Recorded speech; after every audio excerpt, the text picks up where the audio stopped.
Assalamualaikum warahmatullahi wabarakatuh. Di pertemuan kali ini kita akan membahas apa itu mahabbah, khauf, roja, dan tawakal kepada Allah Subhanahu wa taala. Keempat macam itu merupakan amalan-amalan soleh yang terkandung di dalam Al-Quran. Kita harus menerapkannya dalam kehidupan sehari-hari dan harus ada di dalam diri kita. Baiklah, langsung saja mari kita bahas.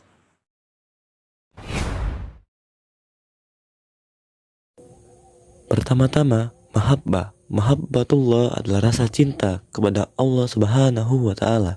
Pasti kalian semua tahu apa itu cinta. Ya, kalau kita sudah cinta dengan Allah Subhanahu wa taala, pasti akan senantiasa melaksanakan perintahnya, selalu mendekatkan diri dan selalu mengingat Allah dimanapun kita berada. Singkatnya, Mahabbatullah yaitu menaruh Allah di dalam hati sanubari. Orang yang cinta kepada Allah pasti akan cinta Rasulnya, selalu mengamalkan sunnah-sunnah Rasul dan lain sebagainya. Kemudian ia akan cinta kepada Al-Quran, gak akan sehari pun ketinggalan membaca Al-Quran. Lalu ia akan menjauhi dosa, karena dia tahu Allah tidak suka dengan dosa. Ia berusaha tidak mengecewakan Allah yang dicintainya. Gentar menghadapi hinaan, hatinya akan sabar menghadapi hinaan di sekelilingnya, karena Allah Subhanahu wa taala ada di dalam hatinya. Cara cinta kepada Allah yaitu melaksanakan perintahnya seperti sholat wajib maupun sunnah dilaksanakan. Lalu selalu membaca ayat-ayat Al-Quran. Lalu berzikir agar lebih dekat lagi dengan Allah Subhanahu wa taala. Lalu berikutnya ialah husnuzon kepada Allah Subhanahu wa taala, atau berprasangka baik pada Allah.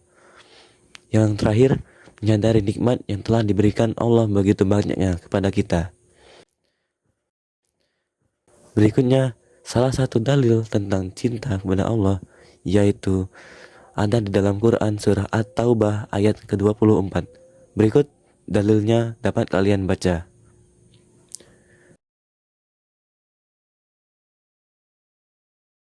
Mencintai dan mendekatkan diri kepada Allah Subhanahu wa taala tidaklah mudah. Banyak hal terkadang membuat kita malas melakukan hal yang diperintah Allah Subhanahu wa taala.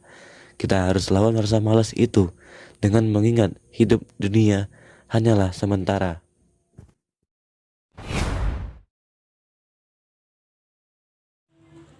Yang kedua adalah khauf. Al-khaufu billah. Khauf yang artinya takut kepada Allah.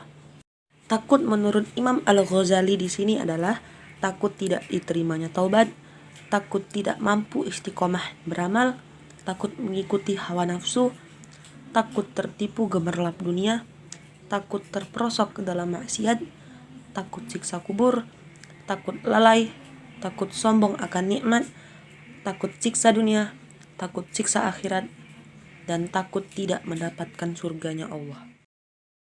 Salah satu dalil tentang takut kepada Allah Subhanahu wa taala yaitu Quran surat Al-Hasyr ayat ke-21. Berikut dapat kalian baca.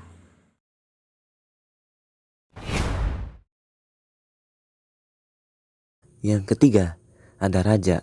Ar-raja illallah, atau mengharap pada Allah, mengharap rahmat dan karunia Allah, mengharap ampunan Allah agar taubat diterima, dan hanya berharap kepada Allah Subhanahu wa taala.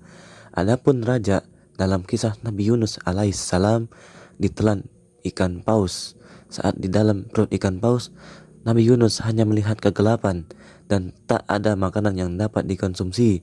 Lalu Nabi Yunus berdoa di dalam perut ikan paus, La ilaha illa anta subhanaka inni kuntu minaz zalimin, yang artinya tidak ada Tuhan yang berhak disembah kecuali Engkau, ya Allah, Maha suci Engkau.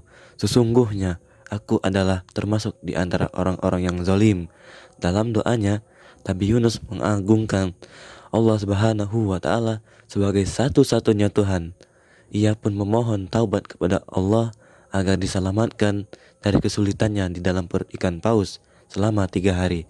Itu adalah contoh hakikat raja kepada Allah Subhanahu wa taala dalam kisah Nabi Yunus alaihissalam. Berikut Quran surah Al-Kahf ayat ke-110, dalil raja kepada Allah Subhanahu wa taala yang dapat kalian baca.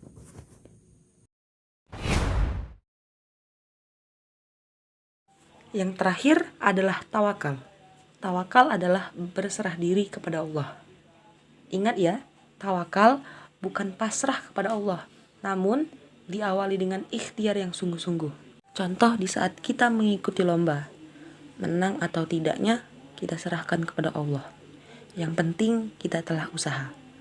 Berkat tawakal, kita akan bisa menerima ekspektasi karena kita telah ikhlas menjalankannya. Ingat, usaha tak akan mengkhianati hasil. Berikut salah satu dalil mengenai tawakal kepada Allah Subhanahu wa taala, yaitu Quran surat Al-Mulk ayat ke-29 yang dapat kalian baca. Baik, itu saja yang dapat kami sampaikan. Terima kasih telah menonton video ini. Mohon maaf jika ada kesalahan dan kekurangan. Kami akhiri. Wassalamualaikum warahmatullahi wabarakatuh.